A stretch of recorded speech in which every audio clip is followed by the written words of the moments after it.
Ladies and gentlemen, this episode of The Pulse is about to be an hour, and I'm calling it right now 67 seconds long. Jesus. All worth of NFL news, Winter Olympics news, a recap of the Stadium Series in Gasparilla, and a whole lot more. And the Puppy Bowl. For some reason. This is episode awesome. I love the Puppy Bowl. This is episode 18 of The Pulse. Woo!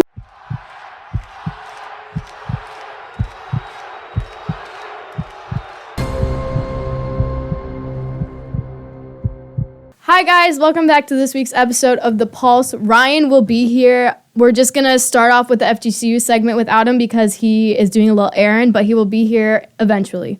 Leading off our episode, as always, starting with FGCU sports, we had two dominant wins for our men's basketball team over the weekend, one against North Alabama and one against Jacksonville, which leads us to be ranked 5th in the standings. And fear not, ladies and gentlemen, because that's right. You heard it correctly. JR, the Terminator, Konechny, is back. He is back. And you know what our amazing Eagles did this week? I'm going to put up a video right here of our shirtless kid. Was he back? Yeah, well, he was back. He's always there. What do you mean? Yeah. I thought he got escorted out by security. Shout out to him because he actually watches the episodes and asked me to put this in. So, belt to ass cheeks, bro. I mean, two dominant wins, starting off with North Alabama, with Jordan Ellerby having 18 points, Rory Stewart having 17 points, and Jack Reddick with 11 points. Jordan Ellerby went 6 of 13 from the field, 4 for 7 from 3, and 2 rebounds. Rory Stewart had 7 of 13 from the field, 3 for 8 from the 3, and 8 rebounds. Big man on top. Jack Reddick had 33 of 5 from the field, 2 for 4 from 3, and 3 rebounds. Good job. And one thing to note from this game is we really got to see Rory Stewart finally get rolling. His shots were falling in the first half, 7 of 13, over 50%, very efficient. In the first half of this game alone, actually, he had 13 points. He had a slower second half, but it didn't really matter because FGCU was in absolute control of this entire game. And it was a really big one, considering that FGCU was sitting at second to last in the conference in this game, North Alabama being at the very bottom. And this was kind of not a hype game for FGCU necessarily, but more of like a get your groove back game. Get something rolling. Because now it is such an uphill battle for the Eagles at this point in the season. They sit at 10-13, just jumped 7 spots in the ASUN standings, which is awesome. To think that they have had such a rough stretch, especially in the month of December and January, very rough. And they're sitting at 10-13, 5th in the conference right now. Not too shabby. Obviously, it can be better. This team's ceiling is a lot higher than they've shown, but it's not a bad spot to be sitting in after having that rough stretch. Yeah, I do want to shout out the student section. They were doing pretty good. It was an all right. It was an all right turnout. It was not bad like how it's typically been. But we can do better. We can do better. Absolutely. This is just the beginning. And in that Jacksonville game, Jordan Ellerby led the scoring. And in that Jacksonville game, Jordan Ellerby led in scoring once again with 15 points, going 6 for 9 from the field. Nice. 3 for 4 from 3, and 5 boards. And Tristan Gilliette, our backup center, who has perhaps seen his role diminish a little bit with the emergence of Isaiah Malone as of late and him finding his rhythm. But Tristan Gilliette stepped up 11 points in the game, didn't miss a single shot, 4 for 4 from the field, and 6 boards. And then, of course, as we mentioned, the Terminator, J.R. Konechny, our sweet prince, our savior, 9 points, 4 of 12 from the field, 0 of 3 from 3, and 8 boards. Obviously, get your feet wet kind of game, get back to the swing of things. I am sure that he'll probably put up like 29 points or something in like a few days against whoever decides to come to Alico. But, I mean, J.R., absolutely phenomenal to have you back. We could not be happier. I think honestly, they played pretty well. And, I mean, the women's, they had a relatively rocky last 2 games, but their first game, absolute dominance by Nay Staten with 19 points, 4 for 7 from the field, 1 of 2 from the 3, and 10 for 10 from the line. She's a beast. and 8 rebounds. Absolute dominant game by Nay. Yeah. Shout out Nay. I mean, geez. She's stepped up big as the seasons went on. She's picked up some slack that was needed. Over these last couple games, I feel like she's been like, her and Sinai have been doing Oh, yeah. They're Of the course. top Oh, dogs yeah. right now.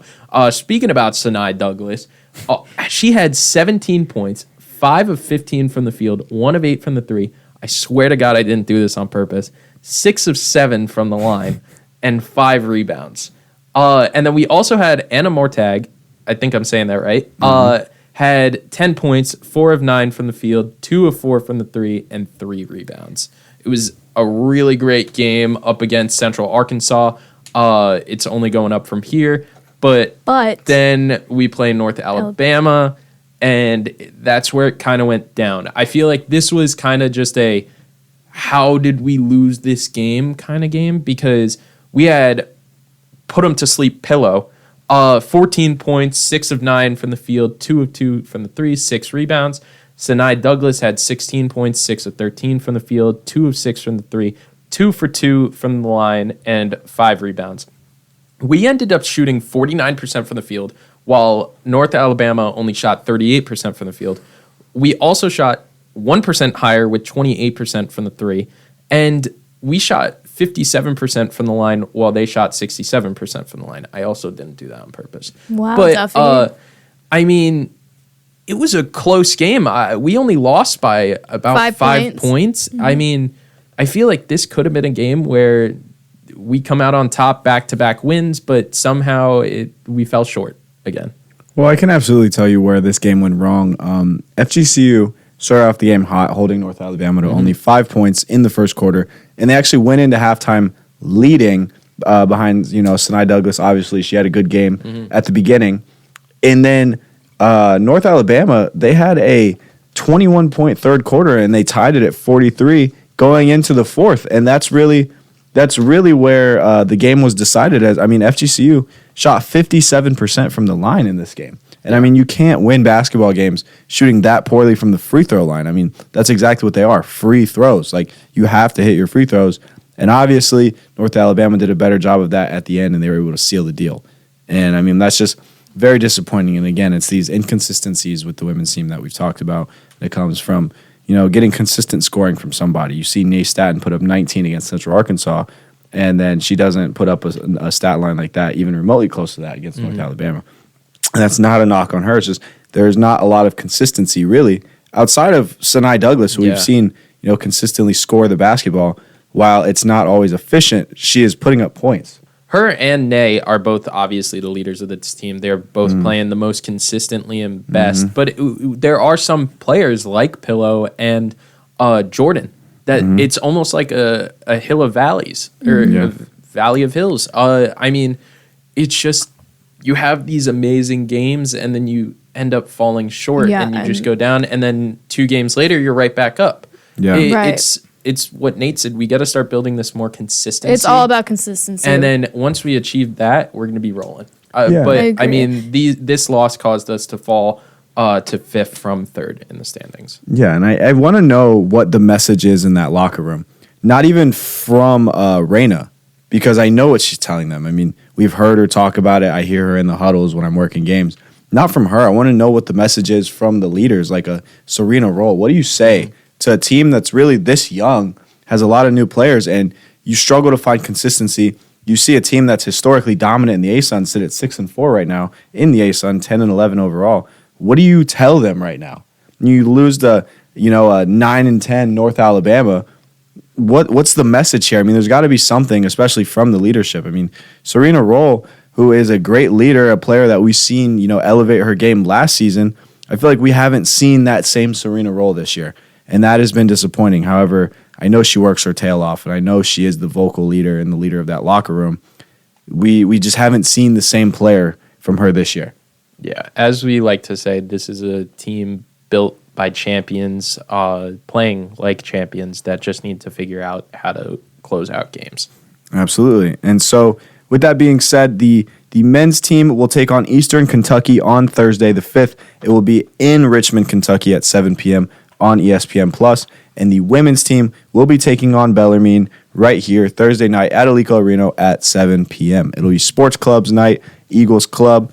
I hope that you can all pop out to the game, show the women's team some support. They absolutely need it. Another team to keep your head up for this week is FGCU softball. Yes, Absolutely. they're coming back. It's on February 5th against Charlotte, and then February 6th we're playing Southern Illinois and will be there. Long Island University. Ooh, I Duffy's will hometown. be there, baby. Yeah. Let's absolutely go. be there. And- I'll probably know some people on that team. Let's kick their butts, dude. And not to mention, next Tuesday, something very near and dear to my heart, my team back home, the FGCU softball team will be taking on the Jayhawks from the University of Kansas next Tuesday right here at FGCU. Unfortunately, I cannot be there because we'll be recording this show. But I believe I'm not really. We'll I'm get not out cheering there for to anybody. one of those games. I'm also not going to be able to make a game that I was very hyped up for. It's on February 3rd and 14th. I will be in Disney with my lovely girlfriend, Riley. Hofstra University. That is literally down the street from my high school. That's insane. Wow, you're going to know some people? Hofstra. I will know some people from that. I know a couple of people on the team. My cousin also went there for school. So Hofstra University and Long Island University, I hold you near dear to my heart. You ain't winning. You're getting your butt kicked. Go Birds! Go Birds. If you had the ball on the 1 yard line, what would you do with it? Would you throw it? Would you run it? You let us know. Of course, we're talking about the Super Bowl rematch between the Seattle Seahawks and the New England Patriots. We got some new faces in the building, though, this time around. Sammy D, who the Jets let go, who has led back-to-back franchises to 14-3 records, this time taking Seattle to the Super Bowl.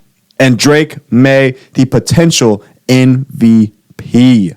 Drake May May make it. May to the make Super it Bowl, to the which Super he Bowl. did, and he may win the Super Bowl. I And don't know if he may be with that MVP. shoulder injury. Oh my God, I hate you both. Something super interesting and kind of funny about this game is that the Seahawks head coach, Mike McDonald, keeps getting asked if he would run the ball or throw the ball on the 1 yard line in the same scenario. It's actually hilarious that they keep asking him He was this. asked 5 times. His first response was, "Oh, it's just whatever is the best call." The second response was, "Is beast mode in the back? And if so, can we get him in a uniform?" Then the third one was, I think he just laughed it off. And then the fourth one, he actually got annoyed and was like, I mean, I would we too. have a whole group of people here. A lot of the people that made the decisions are still in the office. So I need you to stop talking about it. Yeah. I guarantee that 2 more people ask him. I absolutely cannot blame him. And I mean, this for Seattle is absolutely revenge. I think if they win this game Sunday here at 6:30 p.m. Eastern, then those sad times, those tears from throwing on the 1, I think they're gone. At least it makes it feel a little bit better. It would be really nice if they somehow got to the 1 yard line and then they ran the ball. Oh, the NFL has it in the script. It's dude. in It's the written. script. It's There's written going to be 26 seconds left. Second down, they're going to run it. Yeah. And then the Seahawks are going to be world champions. Kenneth Absolutely. Walker will be the Seahawks' cursed savior. Mm. Yeah. Something to really look at, kind of paying attention to this game. I don't think it's going to be that big of a deal, but Drake May does have a lingering shoulder injury from the previous game. Obviously, he's saying it's not an issue, but a young cat like him, of course, he's going to say it's not an issue. Mm-hmm. Do you guys think that this is going to pose an issue for the New England offense? The only way that it's gonna become a problem is if he re-aggravates it. I mean, if he falls on it wrong or something, then it'll pose a problem. But I think if not, it's kind of just managing how he can work around the pain rather than work through it, I believe. Yeah. I think so too. I really don't think it's the Super Bowl. You're not going to let something like that, Exactly. you're either going to play through the pain or you're going to figure out another way, but he's not going to. No. I think if he gets nuked by Emin Wari or takes a big hit, it could become a problem. Say a safety blitz and Drake May gets smacked and he flies 3 yards backwards. Then maybe it bothers him a little bit. You get a lineman land on him, you know. I think it possibly could be a problem for the entire offense as a whole, though, because, I mean, if you're the Seahawks and you're seeing that he has a shoulder injury in his throwing arm, you're going to start planning your defense to be a little bit shorter 100%. than long. But, I mean, who knows? I mean, we had reports that Sam Darnold had a shoulder injury in his throwing arm, an oblique injury, and he balled out. So Who knows? But it's Sammy D. I It's know. a little different. Sammy No, D. but Juice but man. something I think is particularly interesting about that shoulder injury is Drake May has had such a fumble issue, a turnover issue in the playoffs. And so now I wonder, pocket security, standing in there, he's feeling comfortable. How secure is he going to try to be with this football now, having a shoulder that's kind of bum a little bit? How tight is he holding that ball? Is that going to stop him from making throws he should have made? Is he going to hold on to it too long, or the fumble is going to continue being an issue? Or Tom Brady's shoulder was sore on the tuck rule. Maybe it doesn't happen that way. You got to keep that Absolutely. shoulder TB12'd up, nice and flexible. Always funny that Tom Brady admitted it was a fumble too. Oh yeah, Total. when he Right was in just front of like Charles Woodson. he smacks it and he goes, Fumble. "See, fumble." But in this case, Put it tuck on rule. camera. No, Yeah. he'll be fine. I mean, put some icy hot on that, maybe a little KT tape, and Yeah. One of Get those out Rogers there. pills. I mean, Yeah. it also Yeah. it could get into his head a little bit. That's because it true. could be like Cam Newton when he didn't want to slide for the fumble. I mean, you start playing too safe, then you're not going to be doing too good. I mean, at the same time, if I'm on the Seahawks defense, and I know he's got a shoulder injury, I'm gonna let that play and depart a little bit. Oh yeah. Yeah. I think if you're the Seahawks D line, especially their edge rushers, you're lighting him up Yeah. every chance you Yeah. can. Even if you're hitting him a little bit late as he lets the ball go, you put a little extra oomph. Yo, You're not going to roll off to the side Oh, for that. no. Right. You know- You're gonna land your weight. You can take that roughness penalty. you know Absolutely. you know who their backup is? Who's that? No. Tommy Cutlets. Oh my goodness. Imagine first play of Tommy the His game. Super Bowl DeVito. debut. First play of the game. Drake May goes down with an injury. You just start hearing Italian music start playing. You see a guy start running out like this onto Dude. the field. If Tommy DeVito would comes in be this so football funny. game, The breaded chicken Brady, dude. I mean, give me a break. literally. And I think there are a lot of hidden storylines in this game yet to really be revealed. And Hogan, we talked about it earlier. So what are some individual matchups that you're really looking for in this game? Yeah, I'm looking for Tariq Woolen on the outside if he can play up to his standard, and Witherspoon. I think if Seattle can hold down the receivers on the outside, that'll set up that pass rush and Absolutely. could potentially get May out of the game. I think that if they can get ahead, get an early lead, get some running game going, I think that's going to be huge. The line game is going to be a big factor. Right. Will Campbell needs to turn it around. I don't think he yeah. played well last week. And He did not. I don't think that he can repeat that performance against a team of this caliber. And another one I look at is Gonzo guarding yeah. JSN. Do the Patriots feel comfortable enough to stick Gonzo on JSN for 60 minutes? Do you feel comfortable enough with that? Maybe they'll swap off him and Carlton Davis. Because, eventually, JSN runs a particularly wide route tree. He runs every single route you can think of. Are you going to ask Christian Gonzalez to cover every sideline to sideline 50 yards of the field every play? Are you That's going to right. ask him to do that? That's when you got to start getting creative. Yeah, are you gotta going to double team? Are you going to switch zone, off, or play we- zones? yeah. What's the plan there? Because Christian Gonzalez is obviously an amazing corner, but you have a guy like JSN, a generational talent who's Yeah. burned every corner he's seen this year. Do you feel confident in just going one-on-one with Christian? That's a big question. Yeah. And moving on, speaking of the Patriots in the Super Bowl, are the Patriots being screwed in the Hall of Fame? We have no Belichick or no Kraft. I despise the Patriots, but yes. No. I don't No, believe that. not at all. I don't believe that. We Not at all. talked about this off Yes, camera, we but, did. I mean, you have the greatest coach of all time where he literally, like, when you think of, oh, this guy's going to be a first ballot Hall of Famer, it's him and Brady. I will say the first thing that comes to mind is that when I think of Yeah, Hall of it's Famer. always Yes. it's always him and Brady. Yeah. Those But are the two can where you it's s- just like automatically. But- Okay, this isn't even my reasoning, but can you say Bill Belichick without Tom Brady? Yes or no? no. No. You can't. No. Can you say Tom Brady without Bill Belichick? Indeed. Yes. Absolutely, you can. My point. Moving on. Wait, the Hall of Fame But like class that this year, also, but you're why not does, putting in Bill Belichick over I gotta these bring guys up that have a been stat. waiting to get in the Hall. What did you say earlier There about are so it's many the elite age? players. There are It's so, the age. so a lot of guys once they get to a certain point in their career, that it's too late for them. They're never going to get in the Hall of Fame. Then explain this. You prioritize guys that have been waiting over a coach that's going to get in for sure next year. And don't get me started on Robert Kraft. I don't believe that owners should be in the Hall of Fame regardless. Okay, I don't To be believe honest. that they should be in the Hall of Fame, but it is allowed. So we'll have that conversation. Yes. Jerry Jones has 3 Super Bowls, 3 NFC championships, 16 and 15 playoff record as an owner, Cowboys owner of 37 years, Hall of Fame class 2017. Guess what? He's also their GM. He was also built a the first team ballot. from the ground up in the 90s. Kraft. He built the team. He Okay, but what has signed he the guys, done? drafted What them. has he done since then? Drafted every player they've had for And the what have past they done? 37 years. Won multiple Super Bowls. What do you mean? What are they worth, dude? Look at how much that Yeah. franchise I was is gonna say worth. that- The Patriots too. It's not like Jerry Jones bought the team and sat back in the booth all the time. He was the GM. He Yeah, managed but, players. I mean, he People drafted say he's them. overactive. He gets- does too much. Yeah, People say he does much. too much. What is Robert Kraft does nothing. I don't Absolutely know. nothing. I think that he should have made it. I feel like that it's You more think of a Robert Kraft should have I don't made think it? I don't think that he should have been a first ballot, but like if he doesn't make it next You year, think he should be in the conversation? he should 100. When is He's Brady 100% eligible? going to make it. Well, he retired in what, 22?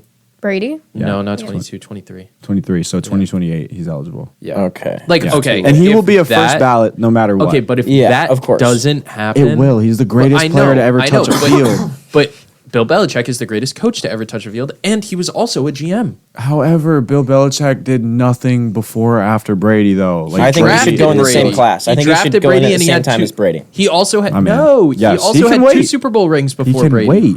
Yeah, but two didn't Super you Bowls just as say an that assistant. about the age thing? Bill Belichick's getting older too. Yeah, We don't but- want him to die before he goes in the That- hall. right. Yeah, Not that's saying. my Trust me. argument He with could Robert have. Kraft. He could. It He would could be suck up for in the that. guy to get drafted into the Hall of Fame after he dies. Trust me, the guy's gonna live. He's kicking. He's got a 25-year-old. I don't know. He'll be She fine. I mean, if you want to use like the old, like too old, like he might die. Robert Kraft is 83 years old. Put him in there, sure. I don't mind it. Exactly. I think. Yes. I think if the That question I is, are agree they a with. Hall of Fame caliber at their like? It was Bill At their- Belichick a Hall at of their- Fame caliber coach. Absolutely. He is. He is the top. So I think not voting him in is ridiculous a little bit in that respect. And then owners, I don't think owners should The be in the owners, Hall I of think, Fame. is a weird conversation. But yes, I don't think that they should be in the Hall of Fame. I think GM should be in the Hall of Fame because they have a job. Owners really just sit there Don't and the owners like, just pay for everything? Yes, but since they are allowed, then you got to have the conversation. Robert Kraft is like top one or two, No, yeah, and he's only if he's two, then it's only behind Jerry Jones. I understand the argument for Belichick. Yes, he will be a Hall of Fame coach. He will be in the Hall of Fame probably next year when they put the new class out. But when you talk about a Robert Kraft, I don't care what you say. Like he can wait another year. I mean, you look at the guys that Hopefully. are eligible for the guys that are the finalists for this class.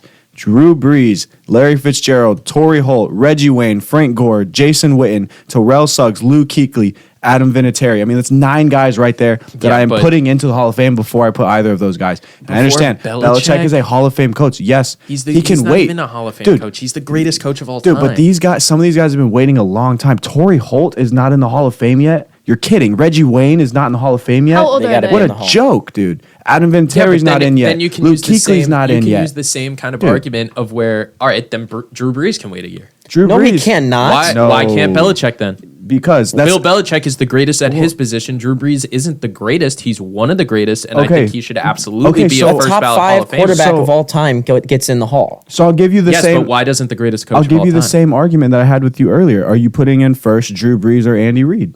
Who are you putting in first? Andy Reid's not the greatest coach of all time, or greatest coach of all time. Drew Brees isn't the greatest I'm quarterback of all obviously time, gonna but put he's Drew a top Brees in. quarterback. But I'm You going to put put Drew Drew Brees Brees in. in, yeah. But right now, the exact conversation is Drew Brees is going to go into the Hall of Fame Well, and over Bill he should. Belichick. And yeah, I mean, he's a player. I think players get prioritized. I think I agree with that 100%. Yeah. I do think players should go in over Yeah, coaches. but when it's a generational coach, I such as understand Bill that Belichick, 100%, but I agree with what he's But saying on see, that but here's my sense. thing with Belichick: phenomenal coach, yes, but look at the talent he had every year of his Still, you career. can't He had base a that top off 10 defense every year he coached there. He had Tom freaking Brady and Rob Gronkowski. What coach Like, has more rings than him? Nobody. What But who coach has had more? the Hold staff? on.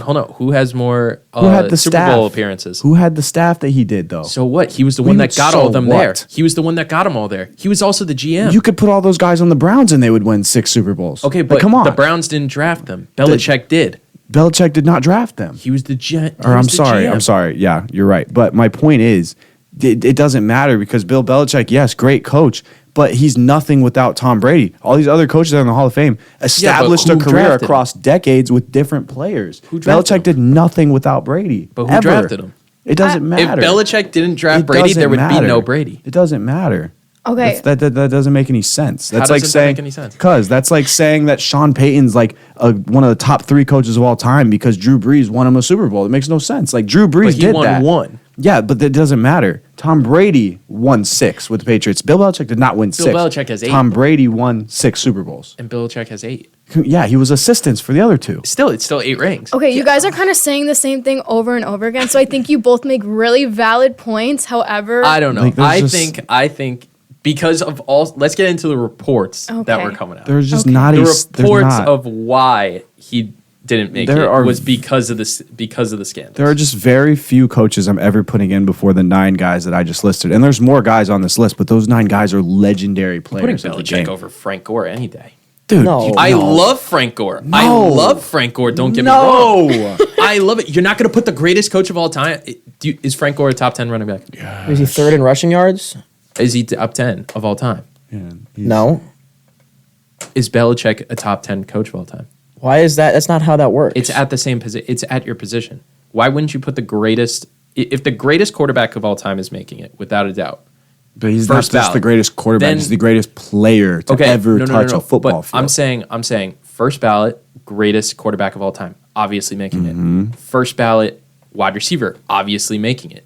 Yes. First ballot, greatest of all time running back, obviously making it. Yes. You prioritize Why not players because you and prioritize GM. players. He was the coach and the GM. 'Cause I who are you understand. gonna I take out, understand. I think though? it's pretty subjective that he's the greatest coach of all time, though, and it's not subjective at all that Frank Gore played like 16 seasons at running back. Fair. It's not subjective that Drew Brees is like second in passing yards and passing touchdowns and I get on that it's tremendous a guy completion that's percentage. like on the sideline and everything, and like he's not doing much work. But then it's like, why is it just for Belichick? You can name so many other coaches that were first ballot Hall of Famers Who? over fantastic. Was Shula? Was he? I'm You pretty said sure he you was can. first I don't know. ballot. How many I'm could you pretty name? sure that it's Shula. I'm Can almost someone dead pull up positive. first ballot Hall of Fame coaches? Yeah, I will. Because if you can list, say, all right, I'll give you a couple that I think without a doubt should have been Here. first ballot. Madden, 100%. Only 5 coaches have ever Okay. been inducted first George ballot. Who are Hallis, they? the Papa Bear. Yeah, George Okay. Hallis, Curly Lambeau, Tom Landry, Chuck Noll, and Don Shula, dude. And who is in the conversation with those? Bill Belichick. Why wouldn't he make that? Because that's like at a different time. You're talking about 1960s and then the 90s Those and are the 90s. founders of franchises. Those are pioneers Yeah, of absolutely. franchises. I think that. I think it just comes down. I think that You don't he talk. You don't talk. The George Chicago. Hallis founded the Chicago say you Bears. don't I talk- mean, his impact yeah. is He won 8 NFL Undeniable. championships. Founded the nobody Bears. has the argument that Nate has against Belichick about the Papa Bear. That's what I'm saying. And Curly Lambeau, I mean, dude, he founded the Packers, won 6 championships, coached for 3 decades. yeah. Tom Landry, 20 consecutive winning seasons, won Super Bowls. I mean, Chuck Noll Won Super Bowls. Won 4 Super Bowls in the 90s. Coached Steelers for 23 years. Don Shula, winningest coach in NFL history. Of course, he's going to be a first ballot Hall of Famer. Then why isn't Bill Belichick? Because he has the most Super Bowls out of any These of are them. pioneers of You the could game. make the same argument that because Belichick's won the most Super Bowls, he's the winningest. And But my point He should is, be a first ballot. in I the totally 60s, understand. Yeah. in the yeah. 60s, how many players did you have in the 60s that you're like, oh, that's a first ballot Hall of Fame player? Not as like these coaches, like the coaches were primarily reasons why team won ball games back in the 60s. I think we're getting a ton of recency bias in this Belichick deal because if he didn't go to North Carolina and do what he did, I think he's for sure a first ballot Hall of Yeah, Famer. 100%. I think Yeah. I that's think the it's argument that, and then that- also with all the scandal stuff, because Sure. there's more. There's a Sure. lot of reports coming out that it was solely that they want to punish him and have him wait another year. Sure, Because I don't mind that. Let him. Well, think about it this way, though. Vince Lombardi was not a first ballot Hall of Famer. Which is crazy. I would Bill say Walsh I would wasn't argue a first ballot I would Hall of argue Famer. the same thing. Yeah, but what But I'm then you saying also is- got to take a look at the classes. Yeah, but I think you prioritize the players that have been waiting to get in over a coach that's finally eligible. My point is, you have guys that have been waiting to get in, like a Jason Witten is not in the Hall of Fame yet. That's ridiculous. Okay, a Frank Gore is not in the Hall of Fame. I think yet. Luke. Adam Luke- Vinatieri's not in the Hall of Fame. Luke Kuechly's not in the Hall of Fame. yes. Yet. You prioritize these guys over a coach that is a surefire get in. Some of these guys, no matter how good they are, may never get in if they wait too long. You got to get those guys in. I mean, we have to think this isn't the MLB Hall of Fame. It's not. It's not as rigid. Exactly. These I guys think- are going to get in. Yeah. You're not going to be held out because you didn't get to 3,000 strikeouts or because Yeah. you didn't get X amount of wins. the war. Yeah, wasn't they high don't. They enough. don't. It's not judged the same. No, like Belichick is going to get in regardless. Some of Absolutely. those guys may not if they wait too long. Yeah, you get on that baseball ballot, you could fall off if you don't get the votes, and Yeah. that's a much worse And process. there, Say- there are say many that- guys in the NFL that weren't Hall of Famers like for a long time, and they like somehow finally got in, or they never did.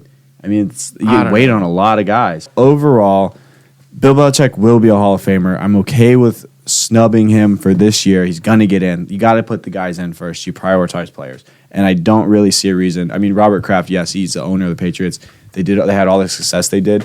I'm I more don't mad care. about Belichick. I don't care I'm about more mad owners. about Just like I Bill. feel like I was trying to move it. I was trying to. Sorry. I feel like a Matt. conversation should be had that owners shouldn't. Yeah, I don't care unless about you're like owners Jerry being Jones. there. Jerry Jones being who- in it, yes. who's the GM and built up the thing.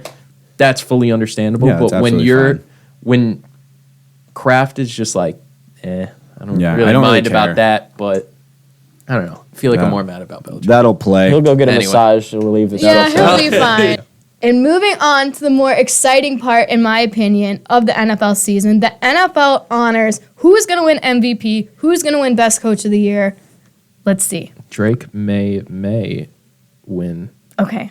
I'm so tired of that bit. It's going to be Matt Stafford. Okay. It's gonna be Stafford. So, who do you guys think MVP is going to be? this Stafford. year? Yeah, Okay. we We're pretty all- unanimously we're all are on going Stafford. Yeah, Stafford. All right, we can Stafford. skip that. Okay. Stafford. I mean, Watch Matt May Stafford wins. had 4,700 yards, 46 touchdowns, 8 picks, and 109 QBR. Come on. And I think he deserves it too. Come on. I think he deserves Yeah, it. I think Come on. he's gonna win. Okay. He was without a doubt, especially those no look passes. Yeah. He He has a Come on. beautiful throw. beautiful. Yes. Beautiful. And moving on to Offensive Player of the Year, we have JSN, Christian McCaffrey, Puka Nacua, Bijan Robinson, and Drake May. It's 100% JSN. Unfortunately I feel for like everybody, this is- JSN put his sack on the entire league this year. Most offensive by far. Yeah. Most offensive. Is for this sure. just going to be unanimous too? 120 Yeah. catch. I mean, 120 catches, 1,800 yards, 10 touchdowns. Yeah, 100%. He averaged And 15. especially- He averaged 15 yards per catch. I mean, nobody can stop him. We were talking about it earlier. Dude, he's unreal. Amazing route tree. I mean, the catches. He could catch it with his fingertips. He has The gotten. Duff man is giddy thinking about JSN's route Dude, tree right he now. has Oh, he yeah. has improved significantly every single year. I just want to bring this up really quick. His rookie year, 63 catches, 628 yards, 4 touchdowns. Last year, 100 catches, 1,100 yards, 6 touchdowns.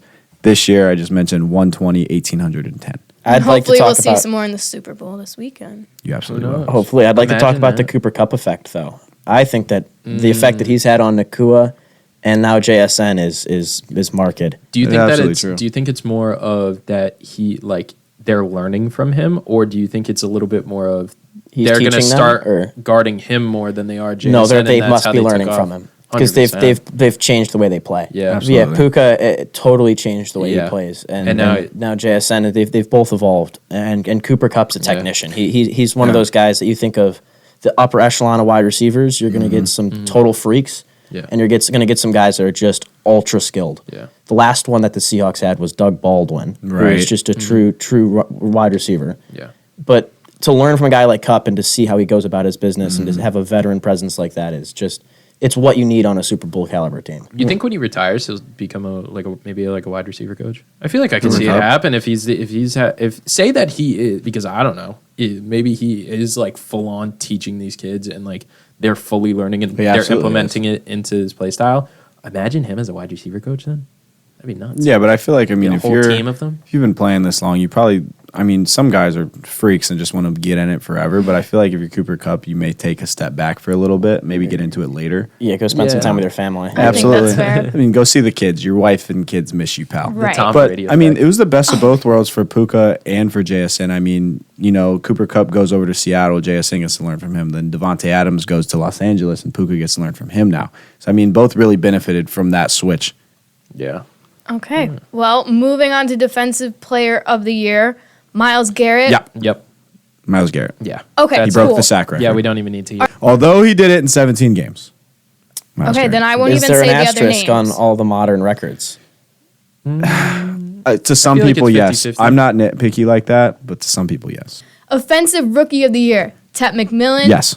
Jackson Dart, Tyler No. Show, Emeka Abuka, Yes. No. and Trayvon Henderson. No. Don't say Abuka. You know it's wrong. Okay. Weeks 1 Let through him make his 5. case. Let him make who his do case. I want Let it to him be make the without case. a doubt? He fell off. Ibuka by Weeks 1 through 5, far. yes. By far. It is so annoying because this is fully on our old offensive coordinator. He fell off. If we had any Here we other go with the offensive coordinator, soapbox again. if we had any other offensive coordinator in the entire damn league, I would have rather had but you Matt didn't, so Nagy. moving No, on. you wouldn't have. Yes, No, I you would wouldn't have. Yes, I would Matt have. Nagy was so bad he made Patrick Mahomes look average. I don't care. I mean, Come on. you still Baker like, Mayfield is just average. Come on. Okay, now. okay. Anyway, moving Let's- on. Moving on. No moving more on, moving on, soapboxes moving on. about the Buccaneers. Defensive Rookie of the Year: Carson Schweschinger, Nick Emanwari, Abdul Carter, James Jr., and Xavier Watts. I'm going Abdul. We get a James What? Pierce hold the I like- junior. I like We get a Darth James Vader. Junior hold the Pierce.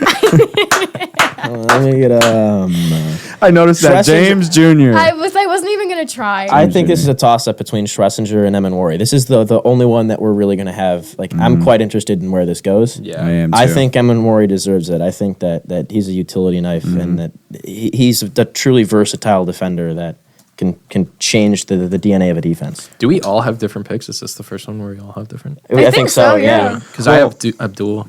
When I seen Nick Emanwari's combine numbers, and we talked about this, I was immediately impressed. And what's so funny is the prospect grade they gave him was 6.41, will become good starter within 2 years. Dude, surpassed that by a Incorrect. mile this year. I mean, athleticism score, a 91. That's first in the combine. Production, 82, first in the combine. Total score, 85, first in the combine. These are all for positions. You got a guy that runs a 4.38. He jumps a 43. The broad jump, 11'6". Ridiculous. I mean, his intangibles from the combine just completely spilled the beans on how good this kid was going to be. and I mean that was an indicator, but the instinct that he plays with, Absolutely. his run fits are second to none. He plays the run game so well for someone of his age, and with confidence and deliberately. He's quick to the ball. I'm convinced he took defensive coverage 101 at Harvard. That's how smart this kid is. Another smart guy is Schlesinger, though. I mean, he is just, you want to talk consistent. That guy Yeah. was rock solid all year. Yes, he was. Him and Mason Graham. The Browns, I can't believe that their record was so bad. That they hit on their draft picks. Yeah. The They hit Browns. on all of their draft picks. Yes, they did. The The Browns. How are they bad? Shadur's a Pro Bowler. Shadur. He's a They had Pro two. Bowler. They actually? had two Yeah, he's Pro a Bowlers on their fill-in. team. He's Joe a fill-in. Flacco too. Yeah. Oh my God. Yeah, Shadur is he's a fill-in. What a world. Okay. Well, I'm going Abdul. I want Darth Vader to win. thank you. Abdul Carter is a Shadur. guy. I think it's preseason I would have 1,000% had said Abdul Yeah. Carter. The Giants D line looked nasty coming into the year, and I thought he Nasty. would benefit greatly. But Emanwari, Schlesinger, I mean, Yeah, I think they're great. Phenomenal this year. I'm just going Abdul Carter for like the fun pick. I mean, I think it's also not even just his stats were pretty good. I mean, he had 41 total tackles, 23 solo, 18 assists, 4 sacks. It's also the presence that he kind of has on the defense now. He's one of the more dominant guys on their defense, and so he like builds like this almost like honorary captain kind of vibe. Yeah. And like going into next year, he'll 100% be one of the captains. I think just him being the building block around the Giants, if he doesn't win Defensive Rookie of the Year, which I wouldn't be really surprised if he didn't. Yeah. He's 100% going to do amazing things in his career. Yeah, I mean, I he agree. showed his readiness. Yeah. He was 5th in the league in pass rush snaps as a rookie, and that shows a lot of confidence. Yeah. Yeah, I think if his sack numbers were up a little bit more, I mean, especially you have Abdul Carter coming in from Penn State, expected to be this generational pass rusher, and he only gets 4 sacks on the year, which is 5. or 5. Sorry, 5 Good. for a rookie.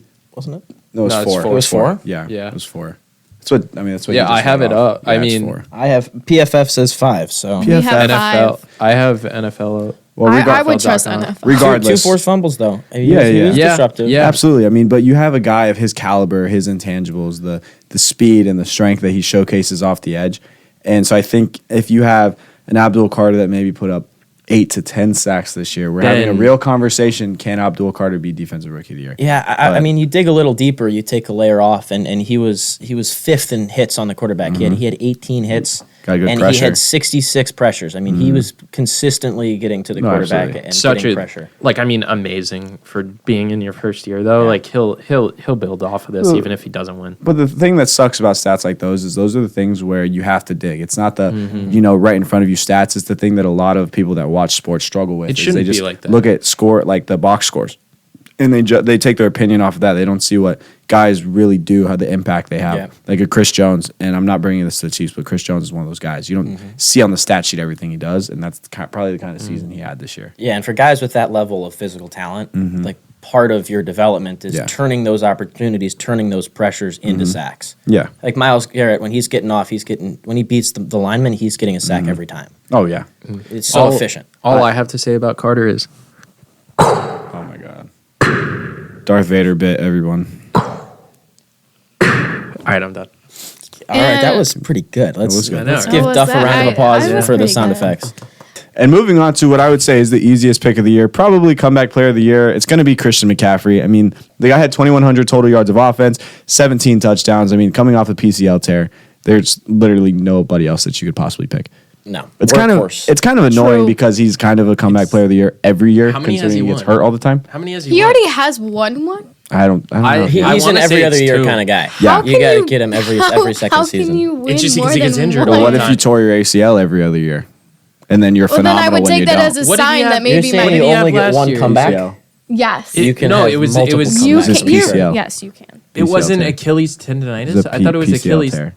He also had Achilles Isn't there tendonitis. He's got everything, dude. I was saw that at the He- beginning he of was- this Yeah, year? it was Was the that at the beginning of beginning this of this year. year? It was the Achilles. Yeah, It he had an Achilles tendonitis. I was Well, concerned. maybe I he thought should drink that his there was Pedialyte and stretch a little more. All right. Pedialyte. Yeah. That electrolyte goes Coach straight of the down year. to the Achilles tendon. Yes, Yeah. it does.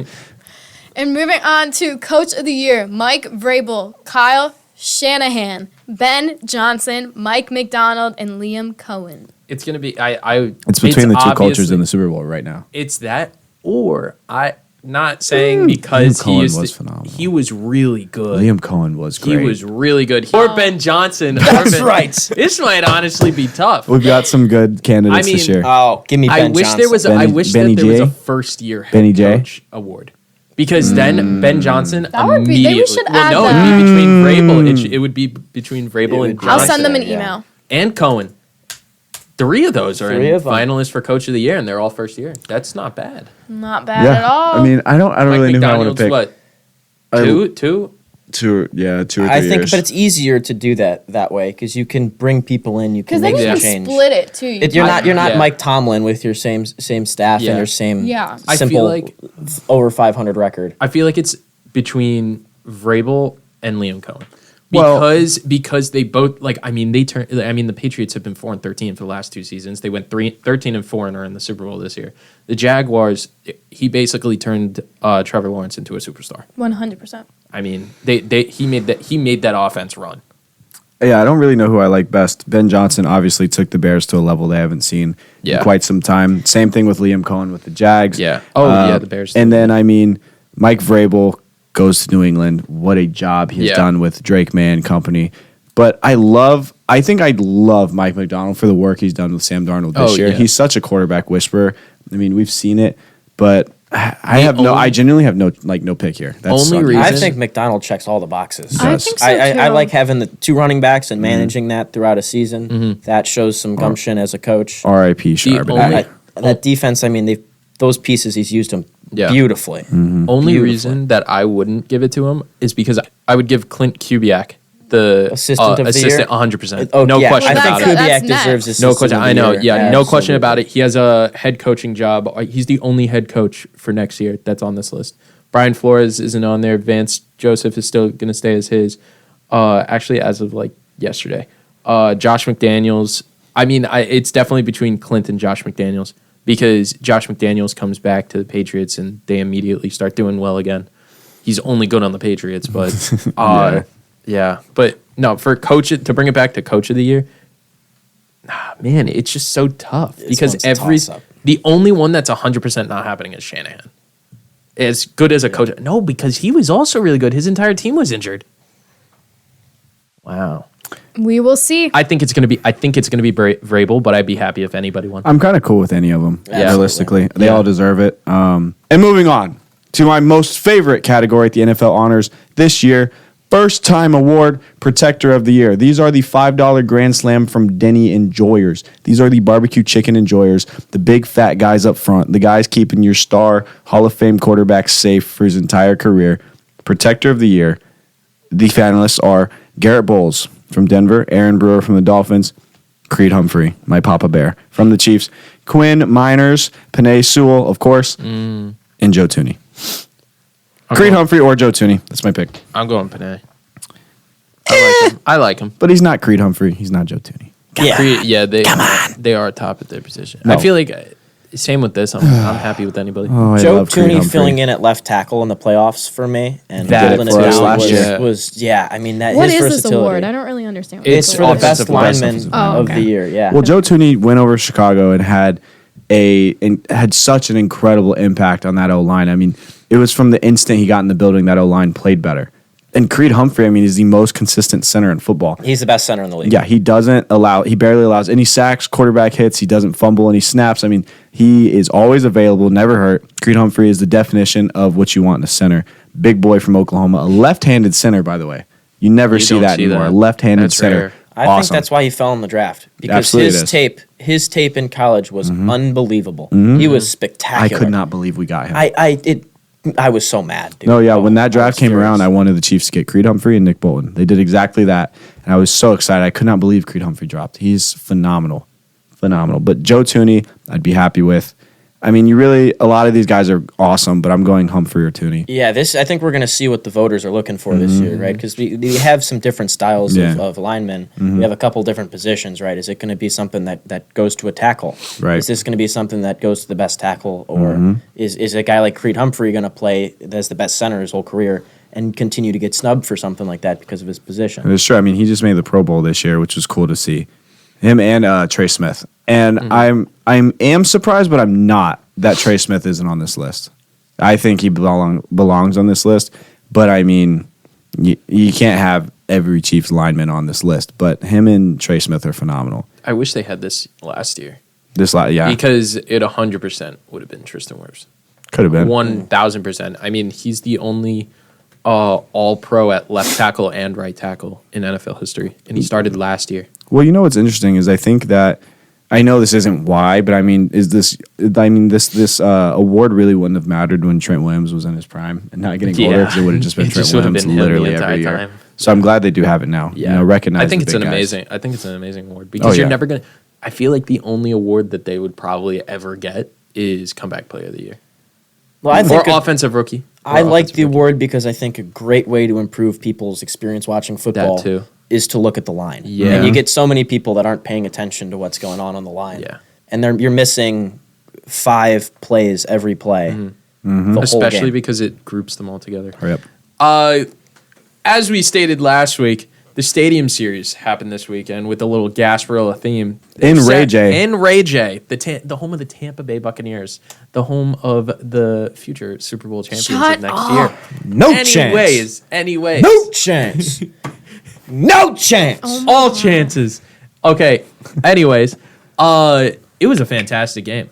I'm not a big hockey watching guy, but I also almost went to the game. Didn't end up happening. I really regret that because I was sitting home in my living room watching a hockey masterpiece. If you ever wanted anybody wild. to get into hockey, that was the game you had to sit them down for. So going into the game, 11 seconds into the game, there was a goal scored by the Lightning. So everybody was like, Wow. "Oh, this is That's gonna sick. be a blowout by the Lightning." That's sick. The Boston Bruins proceed to go up 5-1, and the Lightning come back, put the game into overtime, bring it into a shootout, and the Lightning win 6-5. Did it flurry at all? No, there weren't any reports of flurries, but there were reports that the ice was literally too cold to the point of where they had to put heaters on the ice. What? Why was didn't they the just middle have of the Tampa. Zamboni come out? What? That's not how Zambonis work. Oh. They almost just played smoothed water the ice. polo, dude. They almost melted it. They almost did. So that was the worry going into this game, was that there was going to be a problem with the ice being too warm because of how warm Tampa is. But it was like the feels like was 17. At that Yeah. point, yeah. Yeah, I was at Gatsby. So I was him. not. Yeah, I was at Gatsby. What a time. What a I fun will time. not get into it. But the hockey game did have fights.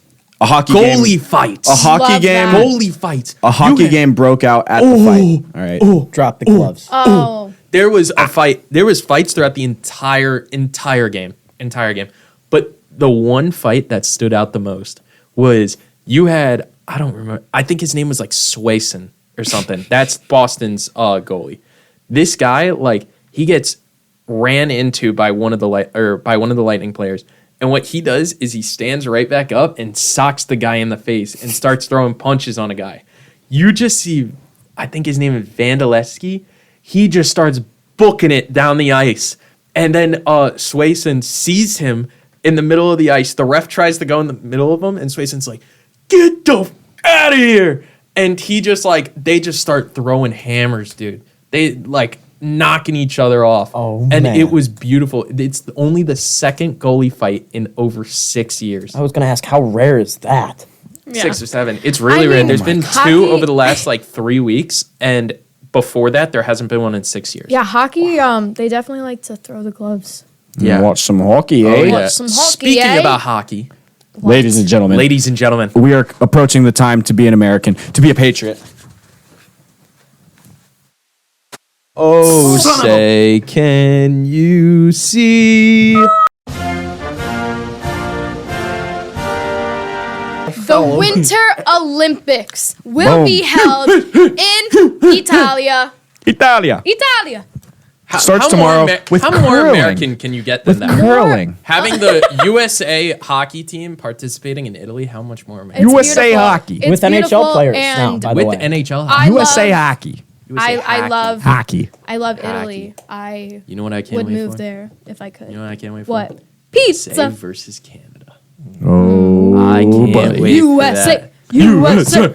USA. USA. So you know what gets me fired up? The gets you Americans fired are up? so badass that a 41-year-old woman, skiing superstar Lindsey Bond, completely ruptured her ACL 1 week before the Olympics. And guess what? It starts tomorrow. She's gonna play. still She's doing gonna play, ladies and Still gentlemen. doing it. What a That's badass. Legacy game What kind inbound. of patriot? America. She's Amazing. so patriotic. If that doesn't She get you is. fired up, Dude. watch She out. is the red, white, and blue. she Every- is the eagle.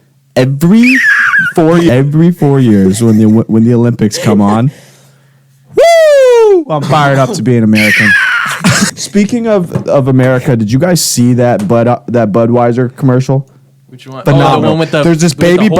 bird. This baby bird rides on the back of this horse for years trying to learn how to fly. And eventually the bird grows its wings, spreads out its wings. It's an eagle. And it takes off, dude. And it's just Budweiser, America. Boy, oh boy, it's time to talk college basketball. You see my sweatshirt today. And yes, I'm a big Kansas fan, but this is not all You are? focused on Kansas.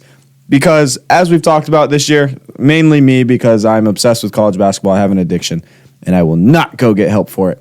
There was a freshman phenom matchup this past Saturday during Gasparilla, and you know I watched some of it. All right, I passed out for the rest of it. Anyway, AJ DeBonsa and Darren Peterson finally clashed for the first time since high school. The last time they played, Darren Peterson got 60 points and a W on AJ DeBonsa, and this time around, Kansas came away with a 90-82 victory against BYU in a college basketball classic at Allen Fieldhouse. Darren Peterson had 18 points in 20 minutes, did not play the second half due to cramping issues Drink yet your again. Pedialyte. Drink your Yet Pedialyte. again. And AJ DeBonsa finished with 17 points in 34 minutes. The freshman scene in college basketball is one of the most impressive I've ever seen during my lifetime.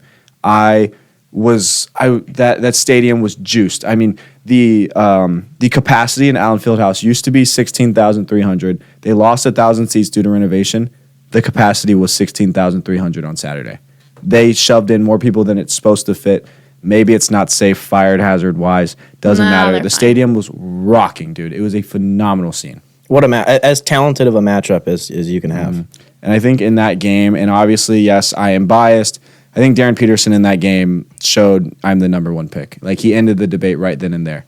And, I mean, not even to mention the game that he just had last Yeah, night. he brought some of that confidence He into did. the next he game. had that and comeback yeah. towards the end of the Yeah, game. not to mention what big-time I mean, threes. last night he did not have a good game. He was 3 for 12 going into the last minute and a half of that basketball game.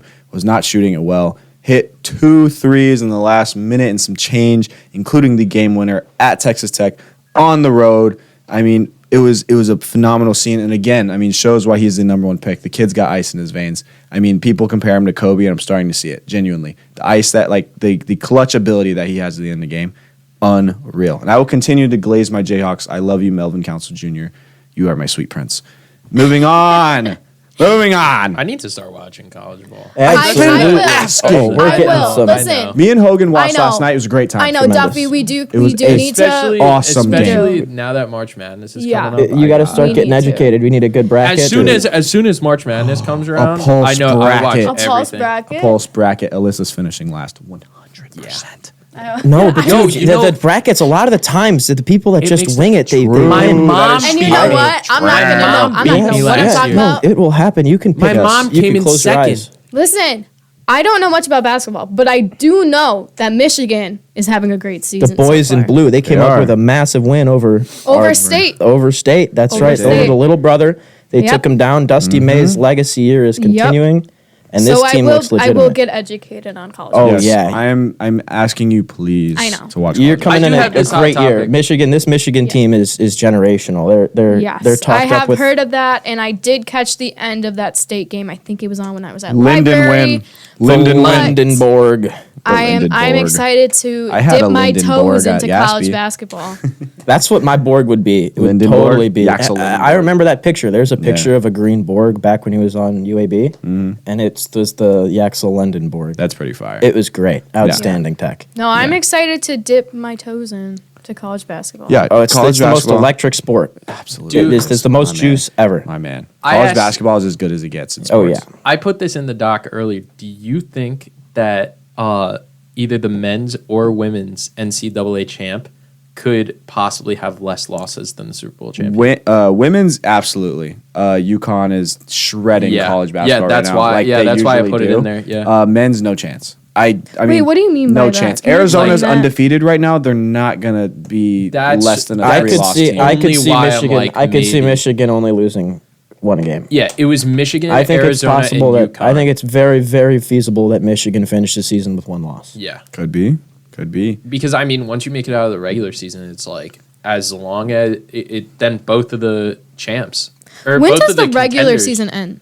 Regular season ends in March, like first week of March. Right, is 'cause when then the March- is when the tournament conferences start, or conference tournaments start. Excuse me. Because if you think about it, it's honestly just whoever like comes out of the regular season with less losses than the Super Bowl champion, they have a chance at making it. Well, no, because they can lose in Or- their or- conference yeah, tournament, and that yeah. counts. Yeah, I think that for sure Michigan's going to have less losses than I can see it. the Super I could Bowl see it. You champion. absolutely could. I think that just men's basketball as a whole, conference play is just so ridiculously hard that anybody can lose to anybody Yep. any given night. I mean, It's I see so Michigan difficult. winning on their bad nights, though. They, Well, they yeah, win when they're not Thank you. hitting their shots. They win They when do. when the other team is hitting their shots. Is And Michigan they're- undefeated? They've lost one. They've lost Okay. one game. They lost to Wisconsin. Okay. What Pretty, scares tough me game. though, That with, was a tough. what scares me though with Michigan is they're dominant most of the time, but when they're not, the Nebraska game we watched, Nebraska hung around the entire game. And I mean, Nebraska's a very good basketball team, but I don't think every game like that's going to go Michigan's way. Maybe it does, but I don't see it happening. And then in terms of Michigan State came all the way back after being down. Well, how much were they down? 16? They were Something like down that? at least, yeah. Down like 16 or so. They come back. And it's like, can Michigan fend off every opponent that has a comeback like that? Are they going to finish all of those games if the juice runs out? I think you see it a little bit like the Bears this past season, where you Okay. start to kind of use out your 9 lives there. Ben Johnson, he may be a cat. He had 9 lives, and we had 9 comeback victories or whatever. Yeah. There you go. But one day you're going to run out of luck. Yeah, no, I mean, Michigan's a phenomenal team, and they very well could end with one loss. I mean, this is a team that can easily win the championship this year. But the Big Ten isn't the hardest conference in basketball, but it's not the easiest either. So, I mean, they can absolutely lose a game or two coming up here. What is the Yeah. Big 12? The Big Ten is Michigan. I Big know, but 12 what is is the hard- Kansas. I That's know, the hardest what one, is yeah. that? The hardest Yeah. is Big 12. By Yeah. far. It's not even close. Yeah, that's what I That's was what it's been asking. that way for like a decade, damn near. The Big 12 is Yeah. so deep. It's ridiculous. And 12, speaking 10, Big East, Yeah. SEC. Yeah, for sure. SEC was the best last year. Yeah. And staying in the Big 12, UCF is still not ranked somehow. For you UCF Knights enjoyers down here in Florida, they're 17-4 overall, 12-2 at home, and 6-3 in Big 12 play. They beat Iowa State, they beat Kansas, and they beat Texas Tech, and they're still not ranked. Explain are that all of to me. those teams ranked? Yes, Kansas is ranked 11th, Iowa State is ranked in the top 15, and Texas Tech's ranked in the top 15. Have they been ranked at all? UCF, no. Not Not this year, no. And they beat all these teams recently, mind you. Yeah. And they're 17-4 with a Big 12 schedule, 6-3. It's unreal to me how they're unranked. I mean, we're looking at Alabama, who just lost by 23 or more. Or how much did they lose to Florida by? I think it was 23. They got smoked. They got smoked by Florida, and they got more votes than a UCF team that has been running through people, playing phenomenally. Wow. This is a UCF team I did not believe in earlier in the year. I was so mad that FGCU lost to them. I get it now. I understand. UCF is for real, and I don't understand how they're not ranked. They need to be ranked next week. Monday's AP poll, if UCF is not number 22 or something, I'm pissed.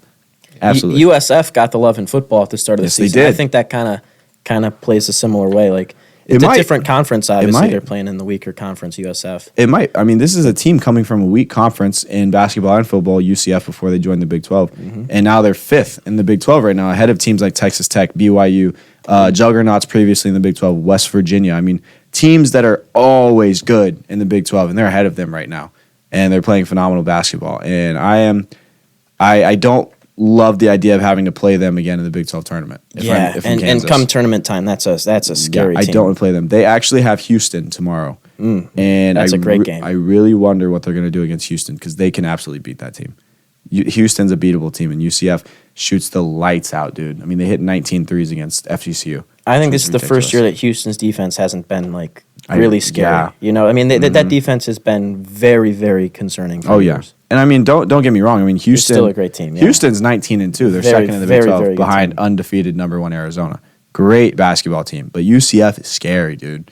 So that's just, I mean, that's something I don't quite understand. Another thing I don't understand, the NCAA is considering voiding JUCO play toward D1 eligibility. We are talking somebody could play 4 years of JUCO, be a grad transfer, and go to a D1 school and play 4 more years. That's potentially the scene of basketball we are looking at. That's a 26-year-old senior. That is awful. It could be a regular thing where you have guys that are 24, 25, 26 playing college ball. That's ridiculous. That's awful. Yo, we got followed by like a guy who is like 50 playing college basketball.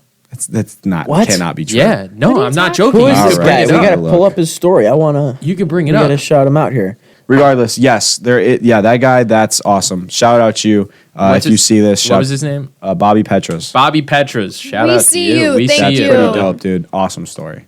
44, story. playing Yeah, in the TBT, absolutely. doing track and field at, I forgot the college name. I don't know. Okay, sorry. TBT at 44, doing college track. That's awesome, dude. So good for you. That is inspirational. It's And never too late, now- everybody. It's Time- never. And to end off on that note, this has been another episode of The Pulse. Thank you for being here. It is always a great day to have a pulse because this is where sports come alive. Take it away, Hogan. True.